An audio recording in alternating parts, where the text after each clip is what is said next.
Salama, en fait, lorsque son mari va mourir, elle va dire une parole extraordinaire. Une parole qui doit être une invocation dite chaque fois que tu vis une catastrophe. Allahumma ajirni fi musibati wa akhluf li khayran minha. Oh Allah, soutiens-moi, aide-moi dans ma catastrophe et donne-moi meilleur que ce que j'ai perdu. Quelle que soit la perte, dans une affaire commerciale, la perte d'un être cher, la perte d'un projet, d'un bien que tu aimes, Allahumma ajirni fi musibati wa akhluf li khayran minha. Salama, lorsqu'elle dit cette parole, au fond d'elle, elle dit mais qu'est-ce que je pourrais avoir de meilleur que Abu Salama? Elle avait un tel amour pour son époux, et son époux était un musulman tellement exemplaire, qu'elle dit mais personne ne pourrait le remplacer. Mais elle oubliait qu'il y avait meilleur qu'Abu Salama sur terre à ce moment-là, c'était le prophète sallallahu alayhi wa sallam.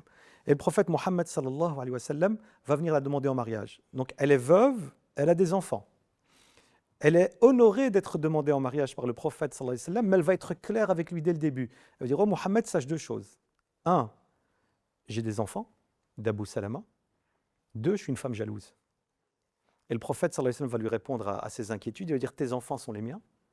Pour ce qui est de ta jalousie, je vais implorer Allah de la diminuer. Et donc, Salama va accepter la demande du prophète sallallahu alayhi wa sallam, et ça va devenir une des épouses du prophète.